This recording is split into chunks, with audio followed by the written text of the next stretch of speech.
Chapter 3, The Two Faces of Mrs. Brisbane. That week was busy, busy, busy, but I learned a lot. I learned all the capitals of the United States. I didn't say I remembered them all, but I learned them all. I learned about how water changes from solid to liquid to gas. I learned how to subtract fractions. I learned something else, something very weird. There are two Mrs. Brisbanes. And I thought one Mrs. Brisbane was one too many. The first Mrs. Brisbane was a good teacher, just like Aldo said. She's better than Miss Mac was at getting AJ to lower his voice. She's better at getting Heidi to raise her hand before she blurts something out loud. Of course, nobody could get Speak Up Saya to raise her hand or to blurt anything out loud. Saya is so quiet and gentle. She never gives an answer. If the teacher calls on her, she stares down at her desk without saying a word. But when it's Saya's turn to clean my cage and feed me, she holds me in her hands so gently, I feel like I'm floating on a cloud. "Hello, Humphrey," she whispers. "Your fur is so beautiful." I always feel calmer when Saya holds me. She's so nice. I wish Mrs. Brisbane would leave her alone. Miss Mac hardly ever called on Saya once she realized how shy she was. But Mrs. Brisbane calls on her all the time. She won't leave her alone. "Saya, speak up, please.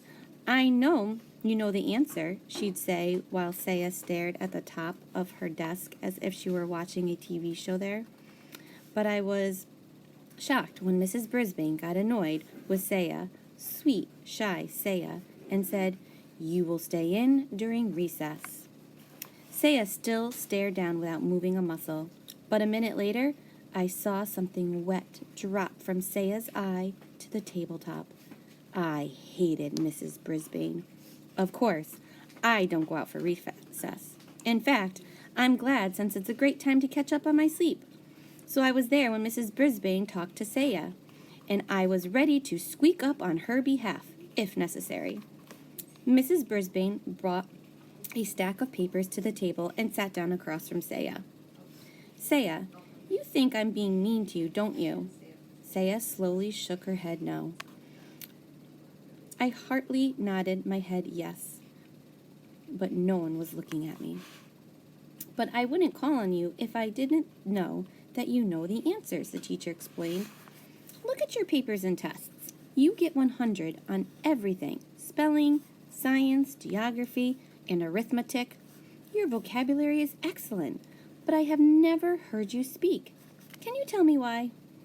I checked my notebook and I was pretty impressed.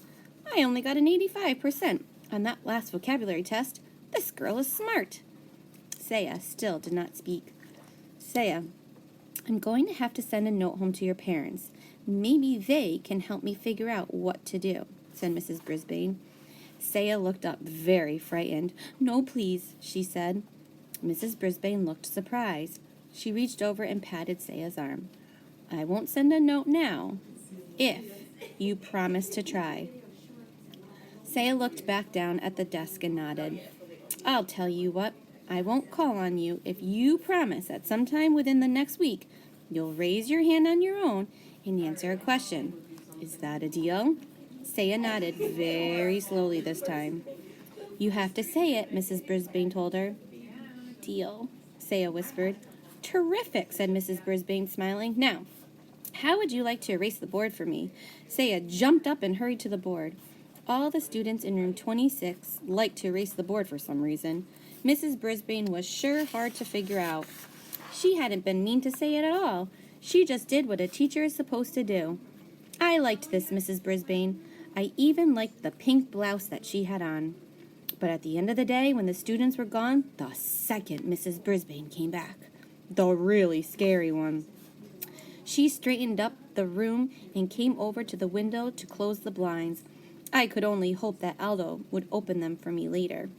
She looked down and saw the table around me was messy. The bag of shavings used for my bedding had torn and bits of litter were scattered all over the table. Garth had done the cleaning and left the lid off my treats box. The whole table looked untidy. "Good grief," said Mrs. Brisbane in a very unhappy voice. decided to take a spin on my wheel. Usually that cheers people up, but not Mrs. Brisbane. She started to clean the table, getting the paper towels and cleaning spray and muttering to herself the whole time. Not my job, she grumbled. These children are not responsible. All I need is somebody else to take care of. Some rodent. Nobody says rodent quite the way Mrs. Brisbane does. Then she looked down at me with angry eyes and said, "You are a trouble maker, and somehow I am going to get rid of you." Then she grabbed her purse and her papers and stormed out of the room 26. For once, I didn't mind being left alone. I didn't even mind the tick-tick-tick of the clock. I was just glad that the second Mrs. Brisbane was gone. I was worried about what she'd say, but I kept my mind occupied by practicing my vocabulary words until the light was completely gone. If Saya got 100% correct, why couldn't I? Then I sat and waited. Suddenly, bright lights blinded my eyes as the door swung open, and a familiar voice roared, "Never fear, Aldo's here." Aldo rolled his cart over to my cage and put his face right down next to mine. "How's it going, Humphrey?" he asked. I tried squeaking out my story, but Aldo didn't quite catch what I was saying. "Whoa, pal, something's got your tail in a tizzy." "Well, this should cheer you up." Aldo reached into the brown paper bag, pulled something out, and dangled it in front of my cage. "Something to gnaw on, little buddy," he said, opening up the door. "Joy, joy, joy, a tiny dog biscuit. One of Miss Mac's friends gave me one of these once. You can crunch on it forever. Ha ha, suddenly there's a smile on your face." Aldo beamed with pride. "Now, I'll clean this room real fast so we can eat our dinner together." I never saw anybody move so fast as Aldo. He turned the music up full blast. Then he mopped and polished, swept and scrubbed, while I nibbled and gnawed on my biscuit. When he was finished, Aldo pulled a chair up to my cage and took out his big sandwich. "You know, Humphrey, some folks might think I'm crazy talking to a hamster, but you're better company than a lot of people I know. Here, have a nice salad. It's good for you." He tore off a tiny piece of lettuce and pushed it through the wires of my cage. "Thank you," I squeaked. "You're welcome," said Aldo. "So, what were we talking about last night?" "Oh, yeah, loneliness. You know, I have friends, Humphrey, but during the day, when I'd like to do something, go bowling or go to a movie or something, they're at work.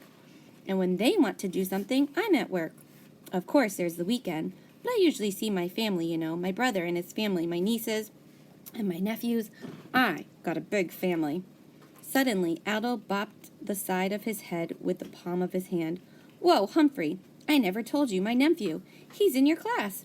Richie Rinaldi. He sits over there." He pointed to the far side of the room. He always had the neatest desk in the class.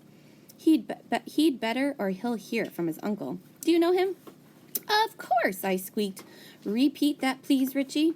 One of the nicest boys in the class, but he mumbled a lot and usually had to repeat something 2 or 3 times to be understood. Aldo crunched his bag and tossed it into his trash can. "Well, I'm out of here. They got a frog in room 16, but he's not good company like you are. He sings nice, though." "Sing? I'll sing for you, Aldo," I thought. "Squeak, squeak, squeak." "Don't worry. I don't like him nearly as much as you, my friend," Aldo said. He opened the blinds to let the light in. Just as he was going out the door, Aldo said, "See you next week, Humphrey." "Next week?" A cold chill came over me. Tomorrow was Friday. When Miss Mac was in room 26, she took me home for the weekend. But if Mrs. Brisbane didn't take me home, I'd have 2 very long days and nights with no one, not even Aldo, to feed me or chat with me. Even worse, what if Mrs. Brisbane did take me to her house? What fate would await me there? I had plenty of time to keep busy the rest of the night, worrying about Mrs. Brisbane and how she planned to do away with me. "Miss Mac, please come back." Tip 3. Hamsters enjoy a change in routine. Among their favorite activities are eating, grooming themselves, climbing, running, spinning, taking a nap, and being petted.